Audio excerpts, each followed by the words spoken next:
Voici la correction du brevet blanc de sciences physiques, qui est un sujet d'Amérique du Nord de 2018.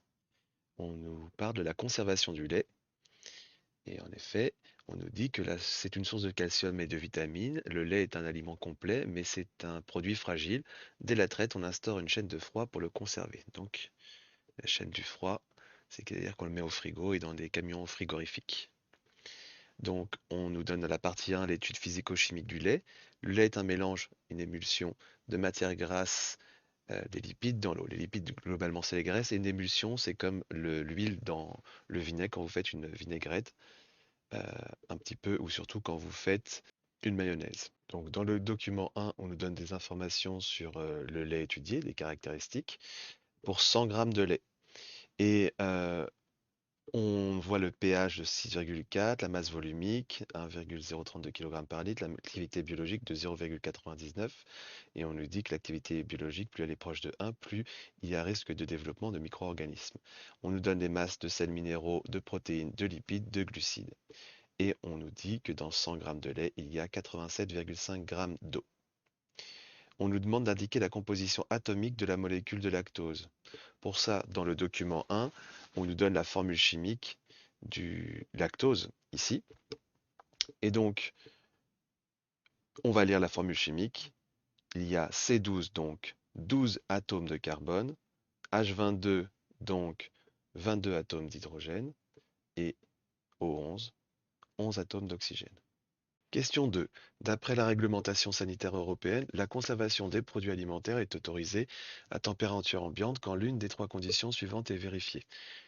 L'activité biologique doit être inférieure à 0,91, le pH inférieur à 4,5 et l'activité biologique inférieure à 0,95 et le pH inférieur à 5,2. Et donc il faut expliquer pourquoi le lait étudié doit être conservé à froid. Et dans le document 1, on nous donne l'activité biologique du lait qui vaut 0,99 et le pH du lait qui est égal à 6,4. Donc on inscrit ces valeurs dans notre réponse. Et ensuite, il faut remarquer que pour que le lait puisse être autorisé à être conservé à température ambiante, seule une des trois conditions doit être vérifiée. Mais ici, l'activité biologique du lait est inférieure à 0,91. Ici, 0,95 qui est dans les deux cas inférieur à 0,99. Et le pH est inférieur à 4,5 ou 5,2, ce qui est inférieur à 6,4. Donc aucune des trois conditions n'est respectée pour avoir le droit de conserver le lait à température ambiante, car l'activité biologique du lait, 0,99, est supérieure à 0,95, 0,091, et que le pH du lait, 6,4, est supérieur à 4,5 et 5,2. Donc on a déduit qu'il faut conserver le lait à froid. La poudre de lait est fabriquée en évaporant totalement l'eau contenue dans le lait. Déterminer la masse de poudre de lait qu'il est possible d'obtenir à partir d'un kilogramme de lait étudié. Donc pour calculer la masse de poudre de lait, donc le solide dans 100 g de lait, on remarque que l'eau est 87,5 g dans les 100 g de lait. Donc la masse de solide, c'est la masse restante, et donc c'est 100 g moins 87,5 g, ça fait 12,5 g.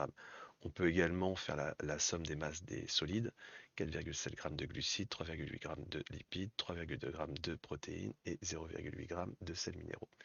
Et dans les deux cas, on trouve une masse de 12,5 g de solide.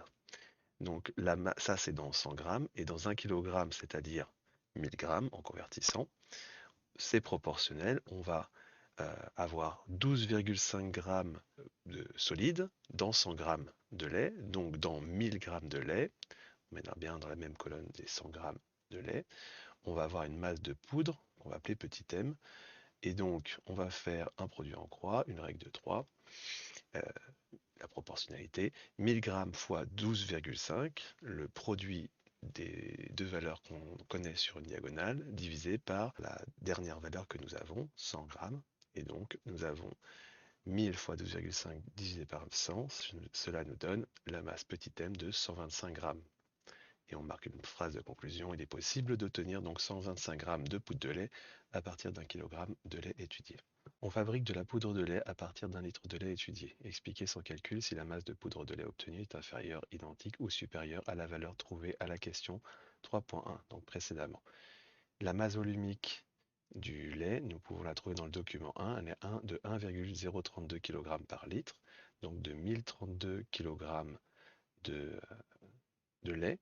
Et donc nous allons obtenir une valeur de masse de poudre plus importante puisque nous partons d'une masse de lait plus importante par rapport à la question précédente. Partie 2. Analyse du lactosérum. L'une des méthodes les plus anciennes de conservation du lait est la fabrication de fromage.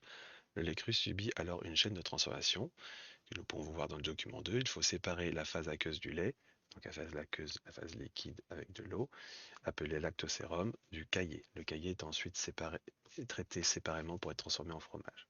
Donc voilà dans le document 2 la chaîne de transformation du lait cru. L'écrémage tout d'abord. Ici, laissé au repos, le lait se sépare en deux couches, la crème remonte à la surface et le liquide restant constitue le lait écrémé. Et ensuite, la coagulation se fait sur le lait écrémé. On amène le pH du lait écrémé à une valeur de 4,6.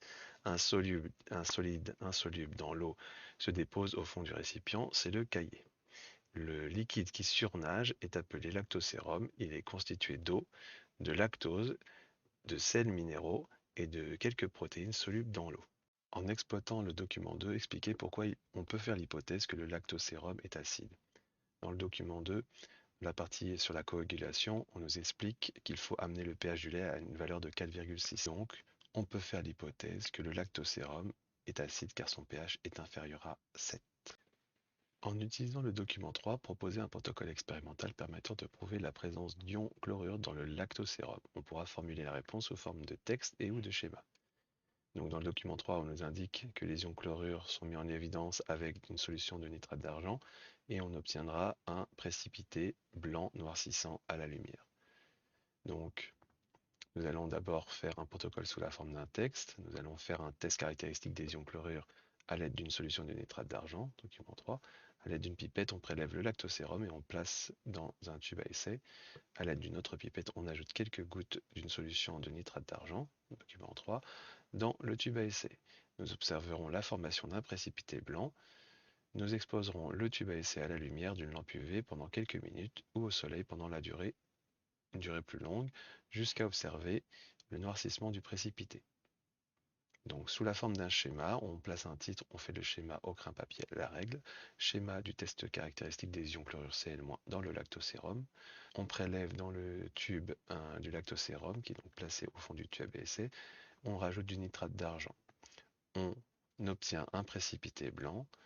On euh, place le tube sous un éclairage intensif, lampe UV ou soleil, et on obtient un précipité noir. Voilà, bon courage pour le vrai brevet.